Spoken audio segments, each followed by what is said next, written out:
Vamos a ubicarnos en el Evangelio según San Marcos, perdón, según San Mateo, allá en el capítulo 16 de Mateo,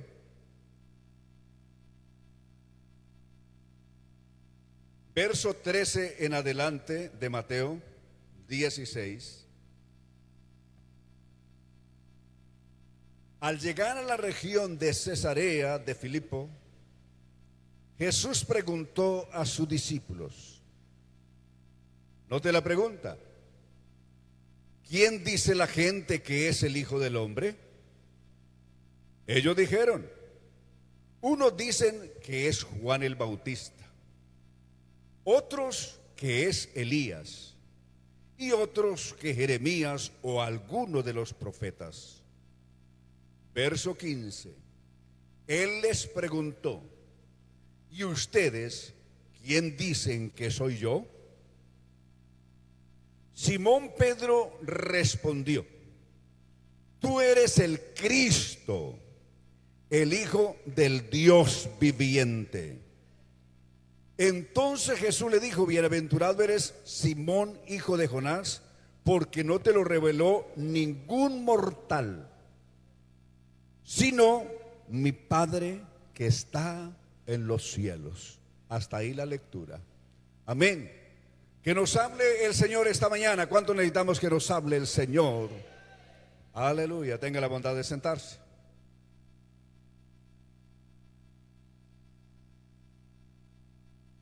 ¿Quién dicen los hombres que es el Cristo? Esa es la pregunta que hace Jesús. Se han dado muchísimas respuestas y cantidad de sermones se han dado sobre esto. Mucha tinta ha corrido escribiendo acerca de esto, pero yo quiero esta mañana, con la ayuda del Señor, detenerme y hacer un análisis bien concienzudo de este asunto.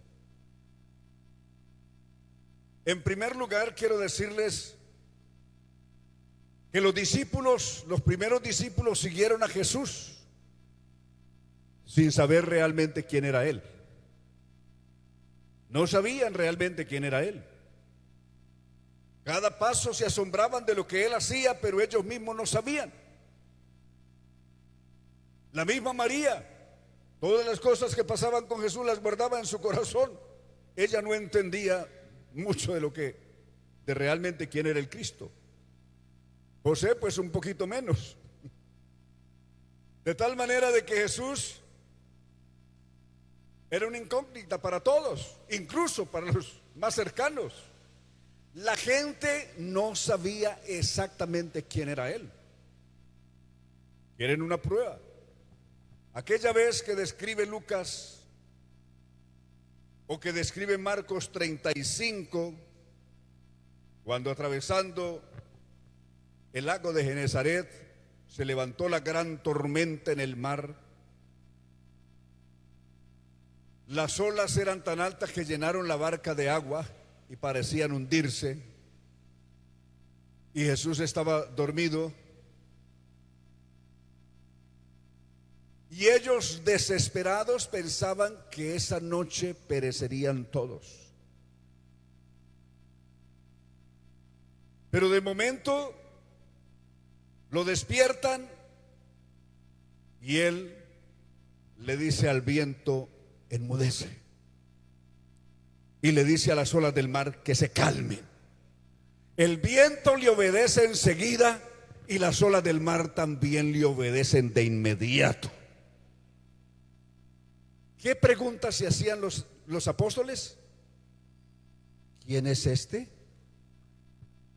¿Lo conocían? No, no lo conocían. ¿Quién es este que aún el viento y el mar le obedece? No sabían.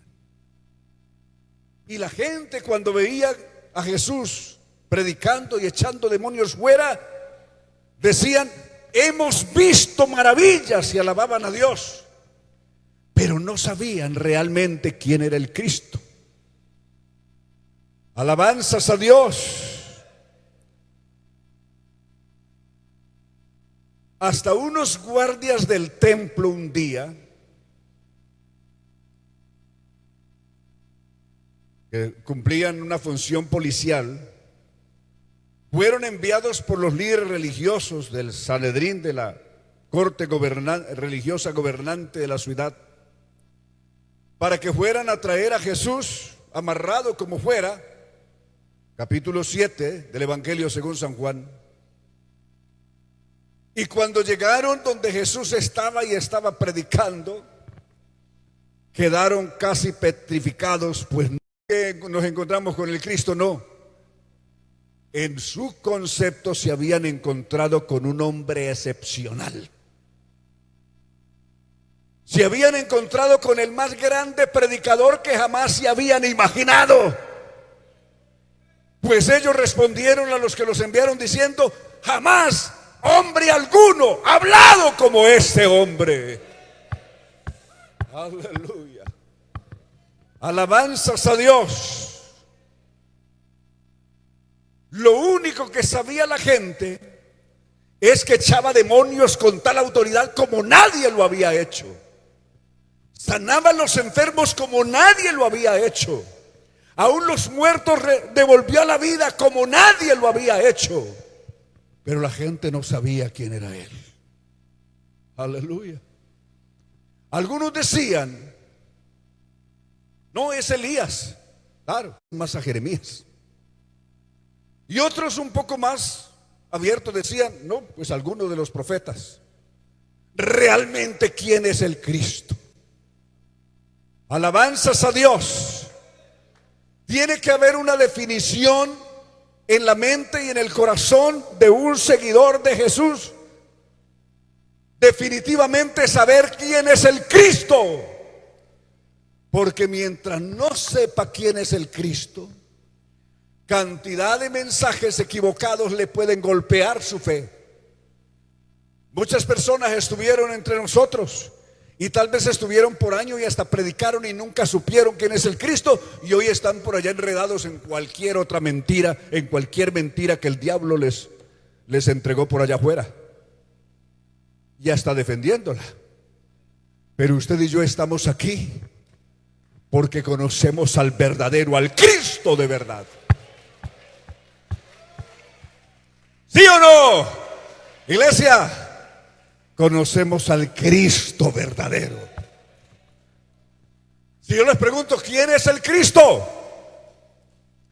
¿Es un profeta? ¿Es un hombre? ¿Es alguien grande? ¿O es Dios mismo manifestado en carne? ¿Quién es el Cristo de verdad? A ver, díganmelo ustedes.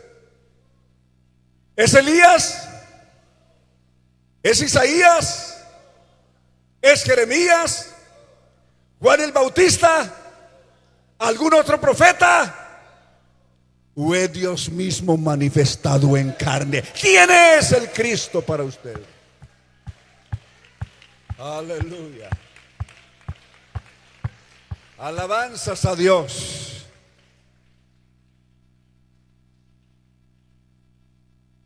La gente tenía un concepto respecto del Cristo. El Cristo era esperado en el mundo, no solamente en Israel, era esperado en todo el mundo del entonces. Y había la creencia de que el Cristo podía venir de cualquier lado. Es decir, no solamente de Israel, podía nacer en cualquier nación y ser de cualquier raza. Hoy también. Hoy algo parecido pasa. ¿Cuántas personas hoy se creen el Mesías, se creen el Cristo? Cantidad de personas hasta en Colombia se creen el Cristo, el Mesías. Hubo un hombre en la historia que Dios le dio algunos atributos del Cristo, pero no era. Dios le dio algunas atribuciones a un hombre que son propias del Cristo. Isaías capítulo 65. Por eso se reforzó la creencia en el mundo de que el Cristo podía venir de cualquier lado. Note lo que dice Isaías 45, del verso 1 en adelante, nos va a decir así. La palabra Cristo quiere decir ungido. Yo el Señor digo a Ciro, mi ungido, es decir, mi Cristo, lo está diciendo Dios. Dios llamó a un hombre que era un hombre que ni siquiera lo conocía y más o menos reunía las expectativas que el mundo esperaba del Cristo. Porque ¿cuál es la esperanza que el mundo tenía del Cristo? Que un hombre viniera, que fuera un gran estratega militar, que armara un ejército tan poderoso, que arrasara naciones y ejércitos poderosos, los pisoteara y que trayera libertad a su pueblo. Esa es la esperanza que el mundo tenía, incluso el mundo judío, respecto del Cristo. Y algo así fue lo que Dios hizo transitoriamente con Ciro. Observen lo que hizo. Leamos el pasaje. Yo el Señor digo a Ciro mi ungido, es decir, mi Cristo, al cual tomé de la mano derecha para que las naciones se sometan a su paso y los reyes huyan en desbandada, para que las ciudades les abran las puertas y no las vuelvan a cerrar. Yo iré delante de ti, le está diciendo Dios a Ciro, a Ciro, y te allanaré los lugares torcidos. Dios mismo dice que le va a allanar los caminos torcidos y los lugares torcidos. Haré pedazos puertas de bronce y de cerrojos de hierro. Te entregaré tesoros escondidos y te haré a conocer los recónditos secretos, para que sepas que yo soy el Señor, el Dios de Israel, que te llama por tu nombre.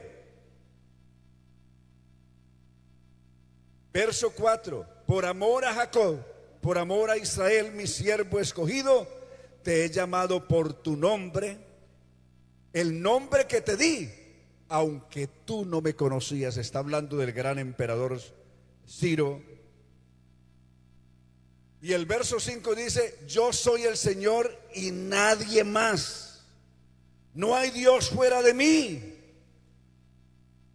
Yo te vestiré para la batalla, aunque tú no me conoces. Alabanzas a Dios. Dios escoge a un hombre que Dios mismo dice: ese hombre no me conoce, pero le dio algunas atribuciones mesiánicas. Le dice Dios: mire, yo voy a darte la victoria sobre naciones poderosas, sobre ejércitos poderosos. Voy a derrumbar esas puertas, las puertas y cerrojos de hierro que protegían a las fortalezas, a las ciudades de aquel entonces en el mundo. Esas puertas yo las voy a derrumbar para que tú entres a poseer esas naciones y poseas sus tesoros, sus riquezas. Los ejércitos poderosos serán aplastados debajo de vuestros pies. Y dice Dios: yo haré todo eso aunque tú no me conoces. Aleluya. Es ahí lo que Dios está haciendo. Es más o menos lo que la gente esperaba del Mesías, que un Mesías viniera tan poderoso que arrollara los ejércitos, sometiera a las naciones, acabara con imperios y le diera la victoria a su pueblo. Ese es el Mesías que el mundo esperaba, y todavía el Mesías que el mundo espera hoy. Y algo así hizo Dios con Ciro, como dándonos una pequeña muestrica de lo que será el verdadero Mesías, o de lo que es el verdadero Mesías. Alabanzas a Dios. Aleluya. De tal manera de que cuando este hombre se levantó en Persia, armó su ejército, caminó hacia Babilonia, la capital del mundo de aquel entonces, que era el imperio babilónico, acabó con los babilonios en una sola noche. Los humilló a todos. A su rey tomó prisionero y del susto se murió esa misma noche que fue Belsasar. Aleluya. Año 539 antes de Cristo pasó eso en Babilonia con Ciro y su general del ejército Darío. ¿Qué pasó? Ciro se apoderó del mundo del entonces. Cuando se apoderó del mundo del entonces, llamó de inmediato a los israelitas que habían sido llevados cautivos hacía 70 años a Babilonia y les dijo: ustedes van a cumplir un mandato que yo recibí de Dios. El Dios de Israel me dio un mandato: que le construya casa a él en Jerusalén, allá en Israel.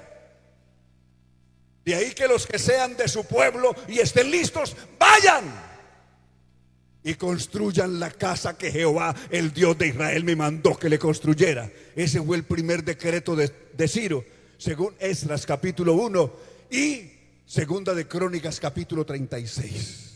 Vayan y construyan la casa. Con eso más la gente creyó, y hasta lo mismo muchos judíos creyeron que Ciro era el Mesías. Pues estaba escrito que el Cristo, cuando viniera, reconstruiría el templo, la casa de Dios de nuevo, y volvería la gloria pasada a Israel. Cuando Ciro hizo eso, la gente dijo: definitivamente este es el Cristo. Claro, muchos creyeron eso. Ciro es el Cristo. Además, leen Isaías, y Isaías dice: sí, ese es el Cristo que yo escogí, el ungido, el que tomé de la mano derecha para poner debajo de sus pies a las naciones. Entonces eso daba mayor peso a creer que Ciro era el Cristo. Pero se murió Ciro, y vendrían los que lo siguieron, sus hijos y descendientes. Pero no pasó nada más.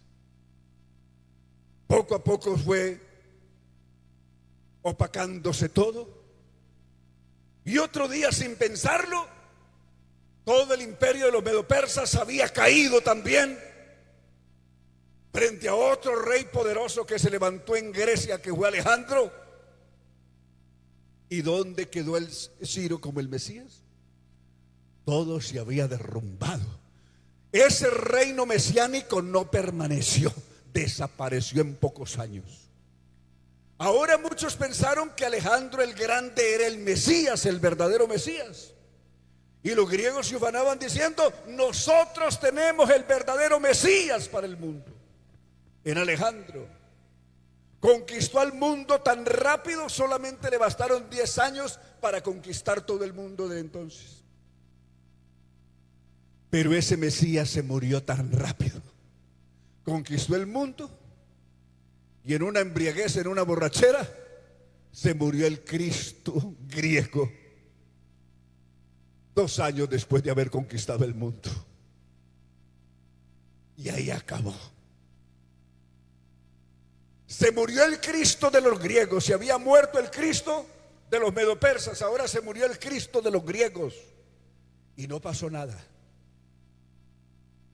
Se levantarían otros 2 Cristos, Seleuco y su descendencia con los antíocos.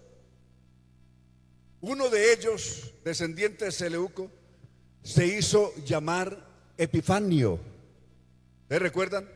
Antíoco, Epifanes o Epifanio. Epifanio viene de Epifanía, que es una revelación celestial, una manifestación celestial. Este hombre le hizo creer al mundo que él era un hombre no de aquí, sino una manifestación del cielo que había venido para gobernar al mundo. ¿Y qué fue lo que hizo? Profanar el templo en Jerusalén, ofreciendo cerdos, destruyendo el lugar santísimo, poniendo allí en su lugar el altar y la imagen de Zeus.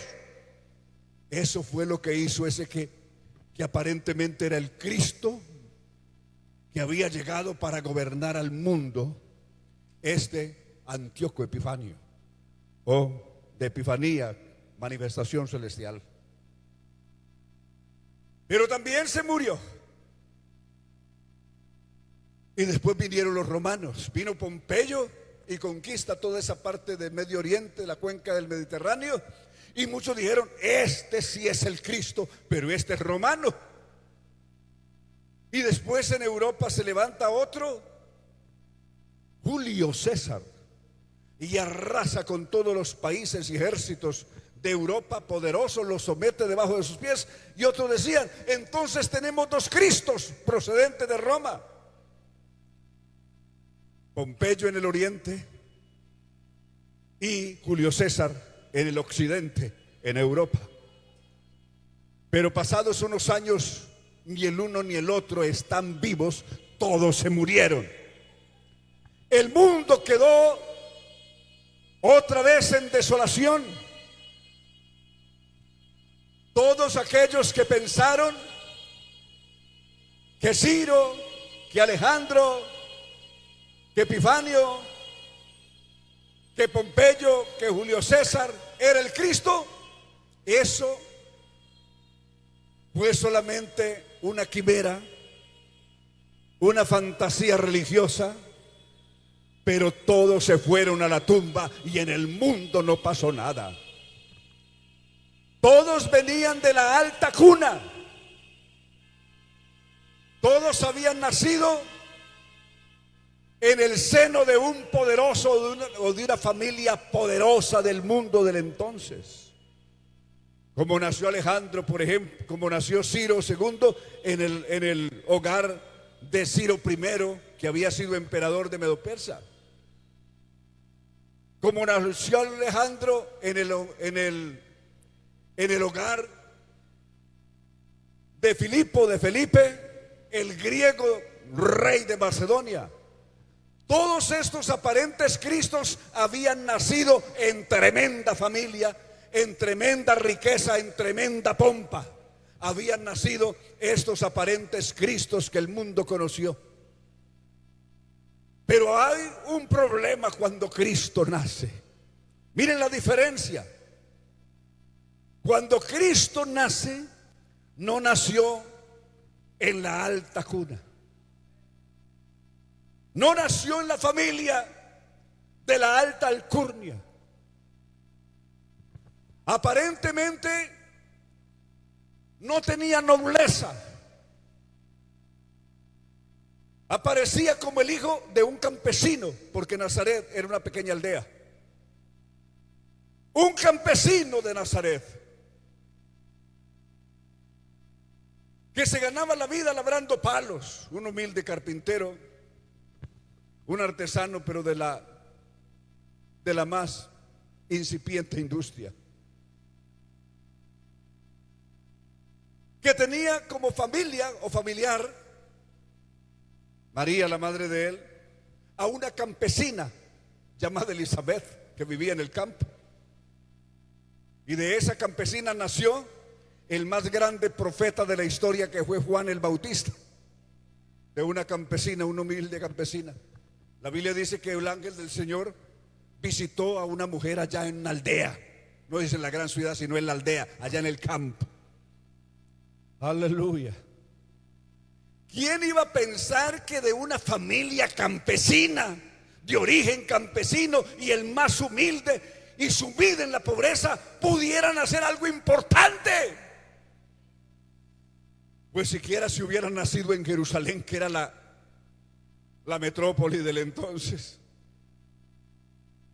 Pero nació en un lugar que nadie conocía, hasta desaparecido en la historia.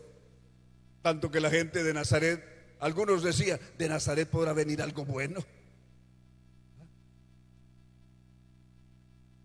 Y otros del Sanedrín discutían con Nicodemo: si estudias las escrituras sabrás que nunca ha habido profeta que salga de esa región de Galilea, ni menos de Nazaret. Aleluya. Ya ni siquiera un profeta ha venido. ¿Cómo puede ser ese el Cristo? Si un hombre como Ciro, que venía de la alta cuna, terminó no siendo. Si otro como Alejandro, que venía también de un trono imperial, se murió y no pudo ser. Si se murió Pompeyo, flamante comandante de los ejércitos romanos, y no pasó nada, y se murió también Julio César, el hombre que arrolló con Europa y los ejércitos y reinos poderosos de Europa, y no pasó nada. ¿Cómo puede ser? Es el Cristo, que ni siquiera es el hijo de un militar, que ni siquiera nació en la gran ciudad, que no es hijo de ningún gobernante, ni de Herodes, ni del este, ni de aquel otro. ¿Cómo poder pensar que viene de una aldea que nunca ha salido de allí ningún profeta, ni nada bueno ha salido de allá? ¿Cómo poderse atrever a pensar que ese sea el Cristo? ¿Cómo es posible pensar que se pueda comparar a ese humilde campesino con un encumbrado hombre que cabalgó en los corceles de mayor precio y altura y más entrenados en el campo militar que ha habido, como eran los grandes guerreros romanos, o los medo-persas o los babilonios? En cambio, este no tenía ni un caballo. Un día, para poder cabalgar, se consiguió un pollino, un pequeño burrito prestado. Es lo único que cabalgó en la vida. Aleluya. Aleluya. ¿Cómo poder creer que ese sea el Cristo? Si los grandes que nacieron en cunas importantes no lo fueron. ¿Cómo poder decir que este humilde campesino sea el Cristo? Para colmo, su padre putativo se le muere muy pronto, y él le toca asumir la responsabilidad de su mamá y los otros hermanos económica, y comenzar a labrar palos. San Marcos capítulo 6. ¿De dónde tiene esa sabiduría? ¿Cómo? ¿De qué manera hace los milagros que hace? ¿No es este el carpintero, el hijo de José, el hijo de María? Sus hermanos aquí están con nosotros, los conocemos desde que nacieron. Sus hermanas también las conocemos uno a uno. ¿De dónde salió este con esa sabiduría? ¿Y de dónde esa autoridad, ese poder con el que hace milagros? La gente no lo podían entender. Pero de ahí a pensar de que ese humilde pueda ser el Cristo, el Mesías, que conquiste al mundo y que ponga los grandes ejércitos y naciones poderosas debajo de sus pies, pues de ahí hay mucha distancia. No podían ver el Cristo de ninguna manera en ese humilde Jesús de Nazaret. Aleluya. La gente no lo veía. Ni siquiera sus apóstoles lo veían. No. Nos sorprende lo que hace, pero ellos no saben quién es. ¿Quién es este? Que los vientos y el mar le obedecen. No, pero no sabemos quién es. Aleluya. Y un día el Señor los llevó a una parte. San Mateo capítulo 11, verso 35, verso 25. Y ahí en presencia de ellos Él comenzó a orar. 11:25 de Mateo. Y lo escuchan orando, que dice: te alabo, Señor del cielo y de la tierra, porque escondiste estas cosas de los sabios y de los entendidos y las revelaste a los niños. Sí, Padre, porque así te agradó. Porque nadie conoce al Hijo. Escuche, nadie conoce al Hijo sino el Padre. Y los discípulos están oyendo esa oración. Ni al Padre conoce alguno sino el Hijo. Oiga, nadie conoce al Hijo, el único que lo conoce es el Padre. Y nadie conoce al Padre sino el Hijo. ¿Y sabéis quién más? ¿Quién más conoce al Padre? Aquel a quien el Hijo se lo quiera revelar. Aleluya. Es potestativo del Padre revelarle a una persona quién es el Padre. Aleluya. Alabanzas a Dios. Alabanzas a Dios. Y a partir de allí comenzó a revelárseles a uno por uno. No colectivamente, no se le manifestó a todos como el Cristo, a uno por uno de ellos. A Pedro, allá en esa región de Filipo, después de preguntarle quién dicen los hombres que es el Cristo, recuerde que esa vez se le prendió la lamparita a Pedro y a Pedro le fue revelado. Note que fue una revelación personal a Pedro. No dice bienaventurados ustedes, refiriéndose al grupo. Solamente el bienaventurado esa vez fue Simón. El resto no entendió nada. Esa vez lo entendió Simón. Esa vez lo entendió Pedro de que Jesús, el humilde carpinterito de Nazaret, es el Cristo de la gloria. Aleluya. Ese día lo entendió él. Bienaventurado eres Simón, Pedro, hijo de Jonás, porque no te lo reveló carne ni sangre, sino solo mi Padre que está en los cielos. ¿A quién se lo reveló? A Pedro ese día. Los otros se quedaron todavía sin entender nada. Entonces va a comenzar a irse revelando poco a poco. En el capítulo 14 del Evangelio según San Juan se le va a revelar a otro.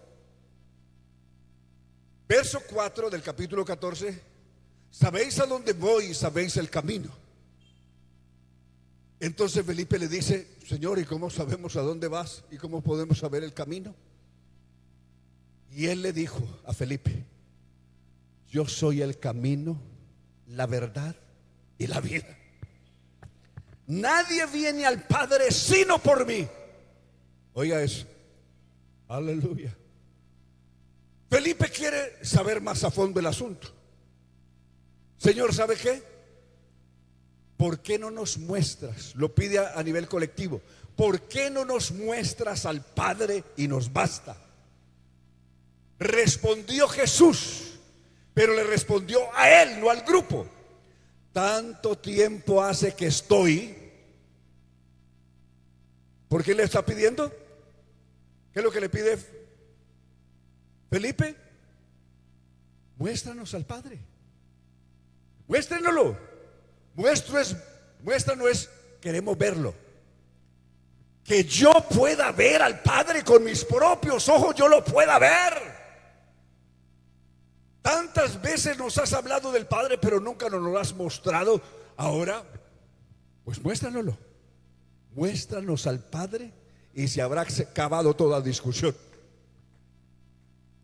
Y Jesús le responde: tanto tiempo hace que estoy con vosotros, Felipe, y no me has conocido. Quien me ha visto a mí, ha visto al Padre. ¿Cómo dices tú, muéstranos al Padre?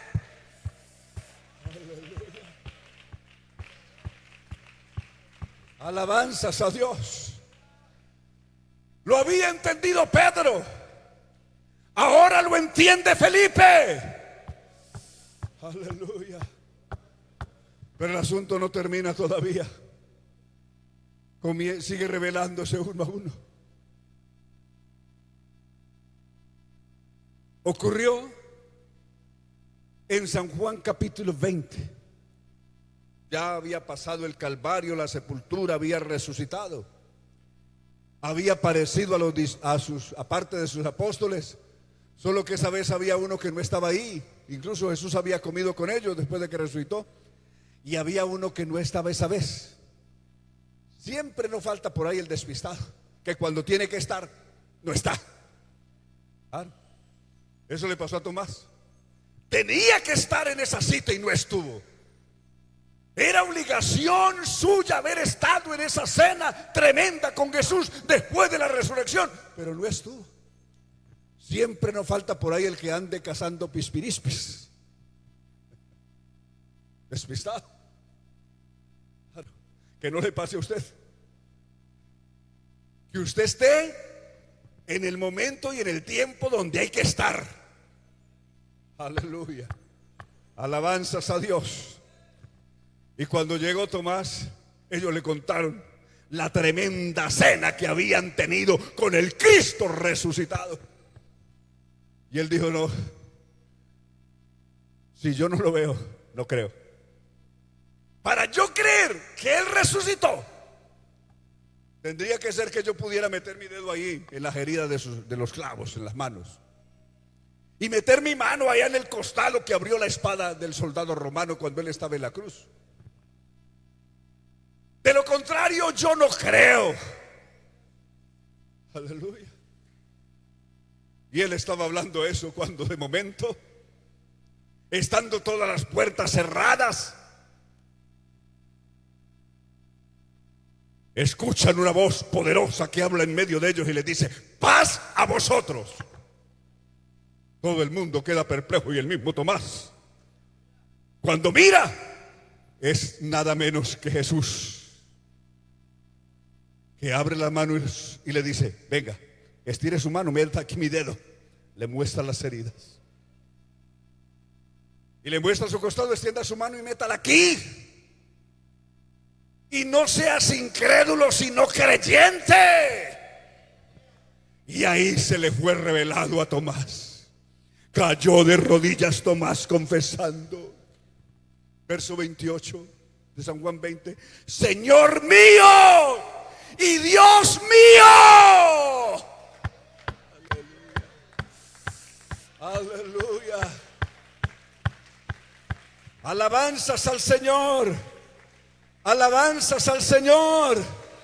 Entonces a Pedro se le reveló que Él es el Cristo. A Felipe se le reveló que Él es el Padre. Y a Tomás se le reveló que Él es el Señor y el Dios todopoderoso de la gloria. ¿Y a usted? ¿A usted qué revelación le dio? ¿Que es el Cristo? ¿Que es el Padre? ¿O que es el Dios de la gloria a quien hay que adorar? ¿Quién es para usted el Cristo esta mañana? Alabanzas a Dios. Si hoy Jesús preguntara aquí en medio nuestro otra vez: para ustedes, ¿qué dicen de mí? ¿Quién es el Cristo? ¿Usted qué respondería? ¿Qué respondería? Alabanzas a Dios. Algunos dicen: pero ¿por qué dijo Pedro? Tú eres el Cristo, el Hijo del Dios viviente. La palabra hijo allí simplemente traduce Dios mismo manifestado en carne. ¿Usted lo quiere comprobar? 1 Timoteo capítulo 3 verso 14. Observe quién es el Dios vivo.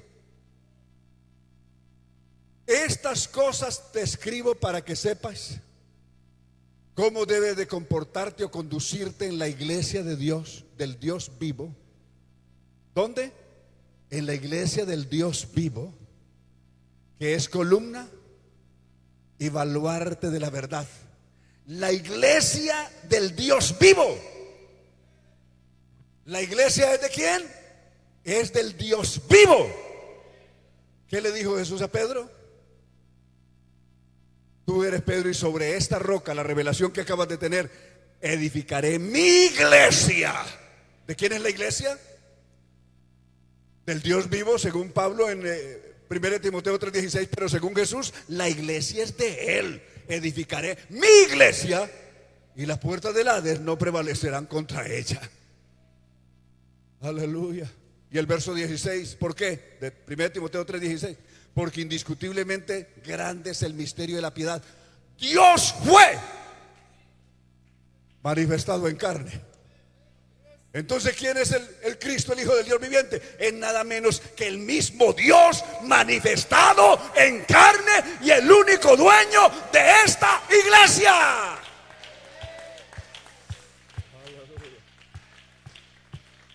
Alabanzas a Dios. Alabanzas al Señor. Aleluya. Entonces para el mundo fue difícil para los discípulos entender que Jesús era el Cristo, y tuvo que revelárselo de arriba, desde el cielo, revelárselo. Si no se lo revela desde el cielo, no habrían entendido nada. Si a usted y a mí el Señor no nos hubiera traído aquí y nos lo hubiera revelado desde el cielo, ¿quién es Él? Hoy mínimo estaríamos como los discípulos preguntando, bueno, ¿quién es Él? Los testigos contra Jehová dicen que es un Dios superior al hombre, pero inferior a Dios, que es la primera criatura de Dios. Algunos dicen que es un segundo de una familia ya conocida como la familia divina o la familia de la Trinidad. El mundo no sabe hoy quién es, pero su iglesia sí sabe quién es. A ver, su iglesia sí sabe de verdad quién es. A ver, iglesia, usted sí sabe quién es Él. Aleluya. Alabanzas a Dios. Alabanzas a Dios.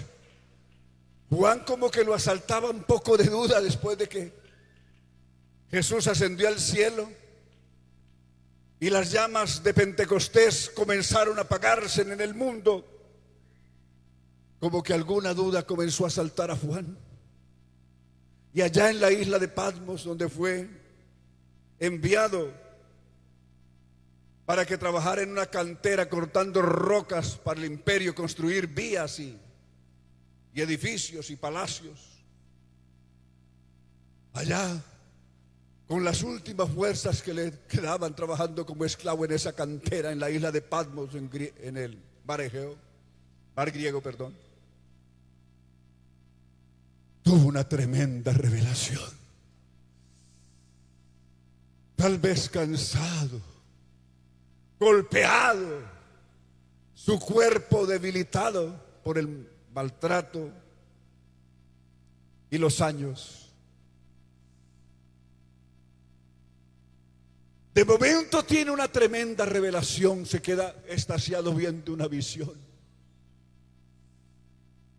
Y dice, me trasladé, en el Espíritu me trasladé al día del Señor. Es decir, al día cuando Cristo venga en su gloria. Aleluya. Me trasladé en espíritu hasta el día del Señor. Y cuando me traslado a ese día, vi primero escuché una voz poderosa, tan potente, arrolladora, como el ruido de fuentes poderosas, de cascadas enormes que suenan. Y yo miré, y cuando miré no vi cascadas, no vi al Niágara ni a Iguazú, sino que vi 7 candeleros de oro. Y en medio de esos 7 candeleros de oro, a uno semejante al Hijo del Hombre.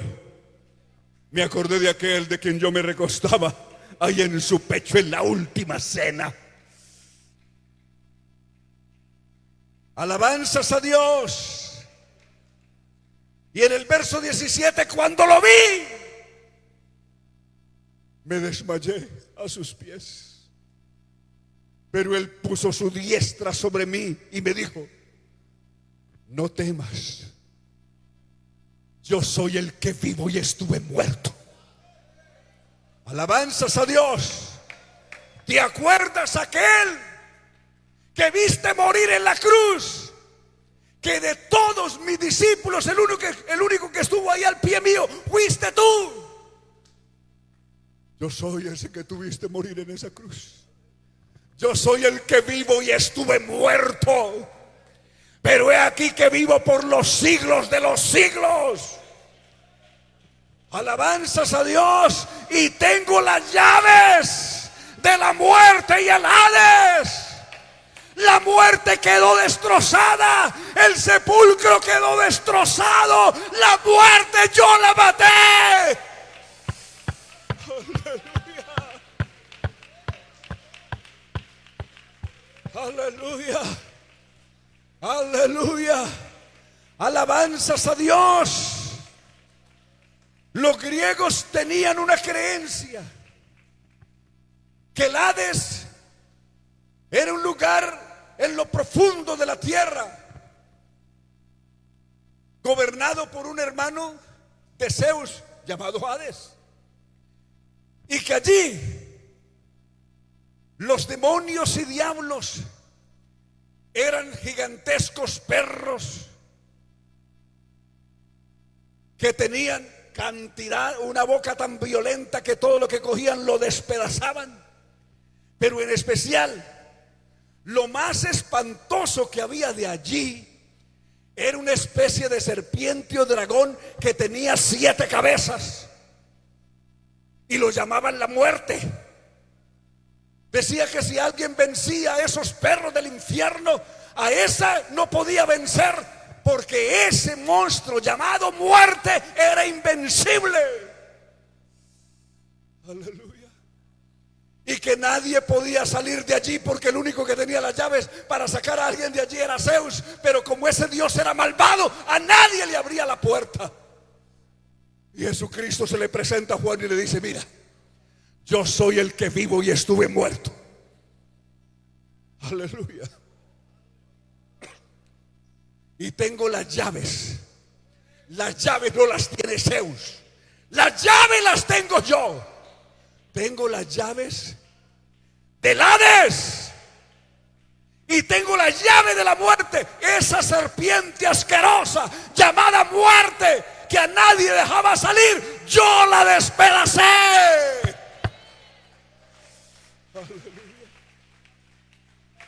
Alabanzas a Dios. Tengo las llaves del Hades y de la muerte. De ahí que levántate, Juan. Aleluya. Ni diablos, ni demonios, ni ejércitos, ni imperios podrá destruir mi iglesia. Ni Hades, ni muerte, nadie. Yo los vencí a todos. Al diablo lo destruí. Hebreos 2:14, Jesús destruyó al diablo. Y la muerte quedó destrozada y vencida. ¿Qué le dijo a la muerte?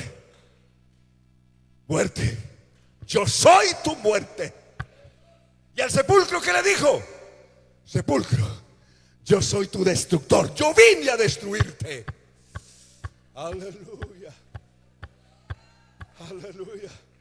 Alabe a este Dios nuestro que tenemos, porque este Dios nuestro es el único que tiene poder para acompañarnos más allá de la muerte. ¿Sabes? ¿Sabes por qué? Él venció la muerte. No temas pasar por la senda de la muerte, que la muerte ya está vencida. Y al otro lado de ella, ¿sabes qué nos espera? El Señor Jesús, que la venció. Este Dios nuestro nos guiará más allá de la muerte. Usted puede alabar al Señor. A ver cuántos dan esa alabanza mejor al Señor. A ver cuántos lo reconocen a Él. Aleluya. Aleluya. Aleluya. Alabanzas a Dios. Alabanzas a Dios. Aleluya. Aleluya. Aquí está el Señor esta mañana. Un día vino como un humilde corderito. Pero que la gente vio un día como un humilde corderito y un pastorcito humilde de Nazaret, vendrá en las nubes del cielo con gran poder y gloria. Cuando la gente lo vea, reyes y ejércitos poderosos le dirán a las montañas y a las rocas: caed sobre nosotros y escondenos de la presencia de aquel que viene, porque el día de la ira ha llegado. Ahí viene el carpinterito. Ahí viene el carpinterito. Aquel que el mundo menospreció, porque no venía de una familia imperial, porque no tenía ejércitos armados que arrollaban pueblos y naciones. Ese que el mundo menospreciará, toda la tierra lamentará y doblará la rodilla delante de él, y toda lengua confesará que Jesucristo es el Señor. Hasta la lengua más inmunda confesará que Jesucristo es el Señor. El ateo más grande y materialista confesará que Jesucristo es el Señor, y le temblarán las rodillas. Aleluya. Aleluya. ¿Quién iba a pensar que ese carpinterito fuera todo eso? Aleluya. Alabanzas a Dios. Alabanzas a Dios. Para muchos romanos, los césares eran el Mesías. Para los medopersas, Ciro era el Mesías. Para los babilonios, Nabucodonosor era el Mesías. Para los griegos, Alejandro era el Mesías. Pero para mí, el Mesías es el humilde carpinterito de Nazaret. Aleluya. Alabanzas a Dios. Y mirarán a aquel que menospreciaron, y mirarán a aquel que traspasaron, y harán lamentación por él. Aleluya. Aleluya. El mundo entero golpeándose el pecho y decir: ¿cómo no le creímos? ¿Cómo no lo reconocimos? Con el lamento más desgarrador: ¿por qué lo despreciamos? Eso dice Apocalipsis 1:7. He aquí que viene con las nubes, y todo ojo le verá, y los que lo traspasaron, todas las familias de la tierra, las familias reales, linajes, dice, familias reales, aleluya, lamentarán por él. Aleluya. ¿Sí o no? Todo ojo le verá. Desafortunadamente ya demasiado tarde para pedirle misericordia, porque ya no hay misericordia. Ha llegado, es el día de su ira. El mundo entero confiesa que ha llegado el día de su ira. Apocalipsis capítulo 6, verso 12 al 14. Lo que ha llegado, el mundo entero lo reconocerá, que lo que llegó no es el día de la misericordia ni de la salvación como hoy, sino el día de la ira. Iglesia del Señor y amigos aquí presentes y los que me escucháis, hoy estamos por misericordia todavía en el día de salvación, en el día de misericordia, pero más adelante viene el día de la ira. ¿Qué prefiere usted? ¿El día de la misericordia o el día de la ira? ¿Ah? ¿Qué es mejor para usted, amigo que estáis aquí? ¿Qué es mejor para ti? ¿Acudir hoy y hallar misericordia para el oportuno socorro a los pies de Jesús? ¿O esperar lo que venga en aquel día, en el día de su ira, cuando ya no habrá escapatoria? Aquí está Jesús en el día todavía de su misericordia, porque todavía es día de salvación, todavía es día de misericordia, todavía es día de gracia. Aquí está el despreciado de las naciones, el humilde carpinterito de Nazaret, todavía al alcance suyo y mío. Pero mañana vendrá el que hará estremecer cielos y tierra. En el esplendor de su gloria y de su poder, estrellas colapsarán en el espacio. La luna se convertirá en sangre y el sol se oscurecerá. Y una sola luz resplandecerá llenando el universo, cuando ni estrellas ni soles puedan alumbrar. La única luz que llenará de resplandor el universo. Será la gloria del Cristo viniendo en las nubes del cielo con poder y gloria.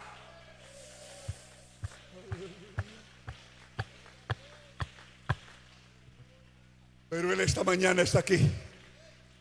Él está aquí todavía al alcance suyo y al alcance mío. A ver, ¿cuántos confesamos que Él es el Cristo? ¿Para cuántos Él es el Cristo? ¿Para cuántos Él es el Padre? Como lo confesó Felipe.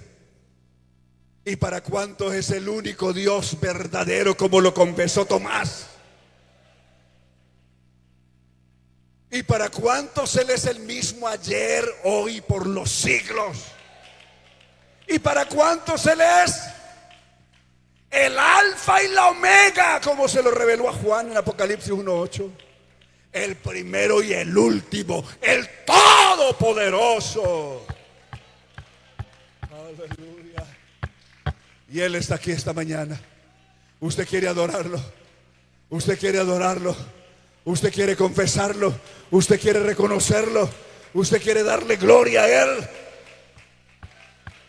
Aleluya. ¿Por qué no se pone de pie? A ver,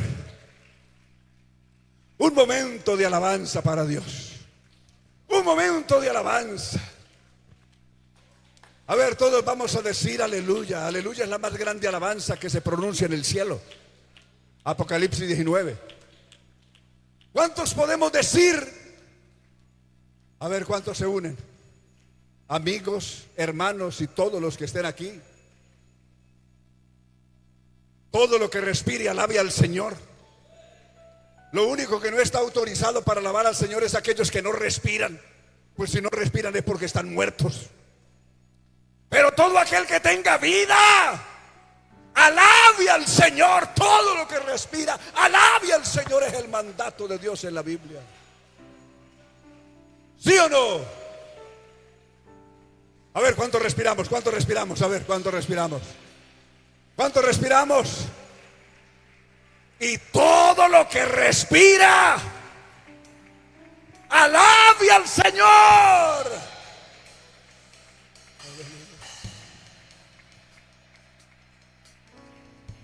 Y todo lo que respiramos vamos a decir con fuerza esa gran alabanza celestial de Apocalipsis 19, que es: y todos dijeron ¡aleluya! ¿Cuántos dijeron todos? Aquellos que horrorizaron vieron caer la gran Babilonia hecha a pedazos, ardiendo en llamas, la religión corrompida y perversa. Dios la quemó con fuego. Sus inmundas ciudades de idolatría fueron quemadas. La bestia y el falso profeta fueron echados al lago de fuego.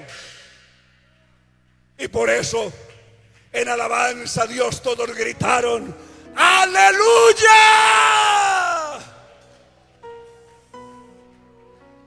A ver, ¿cuántos podemos gritar de nuevo? A ver, todos a una. Gritamos ¡aleluya! Otra vez.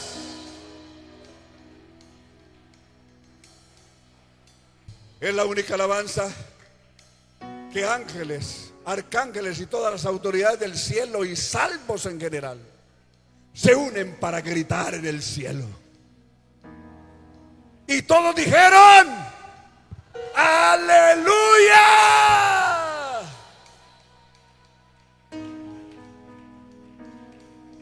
Y el humo de la impostora que había engañado a las naciones subía delante de Dios, el humo de esa terrible destrucción. Pero el pueblo salvo y los ángeles cantamos aleluya, celebrando la victoria más grande de todos los siglos.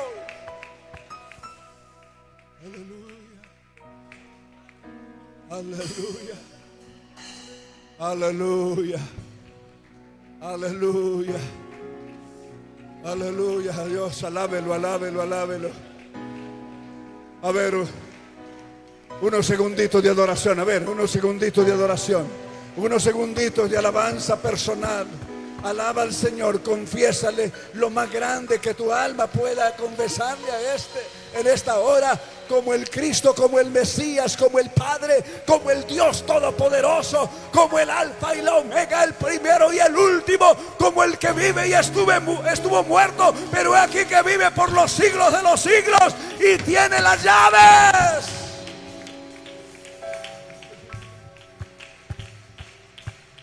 Aleluya. Aleluya, Dios. Aleluya, Dios. Aleluya. Aleluya.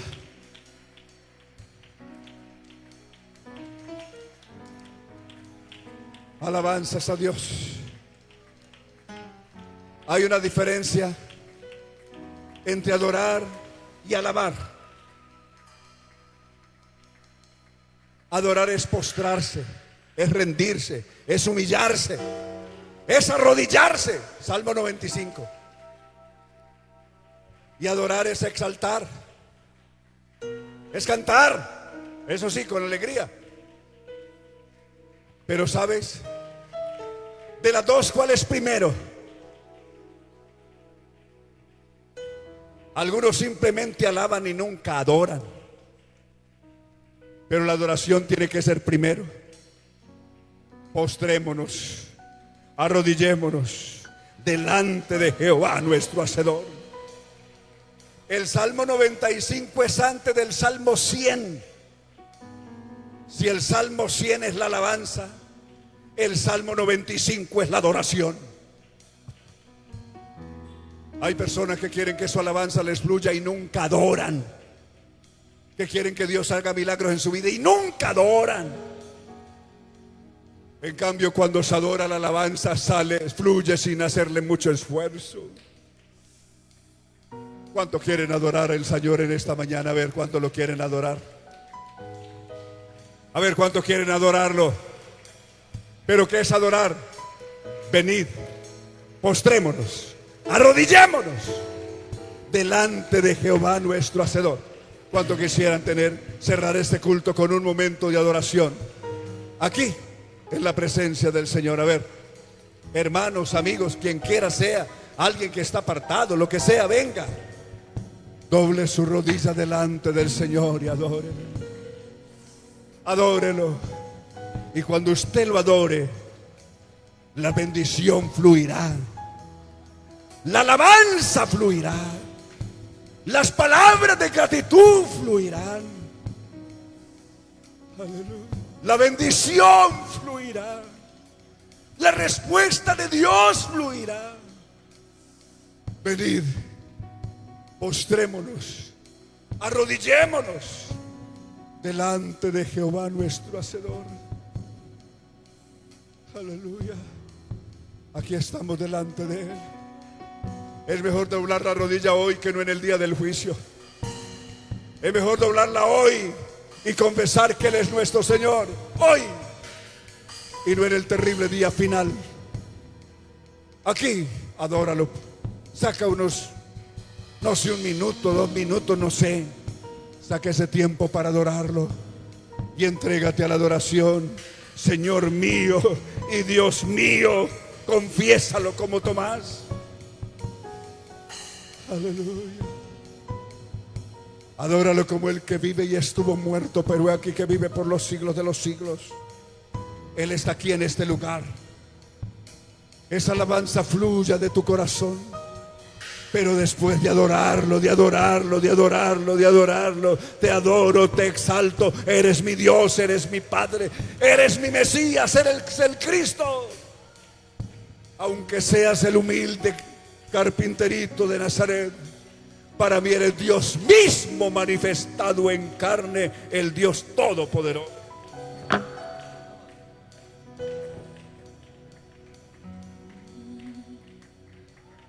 Para muchos, Jesucristo, a quien yo amo, aleluya, no es más que un aleluya, lecho. No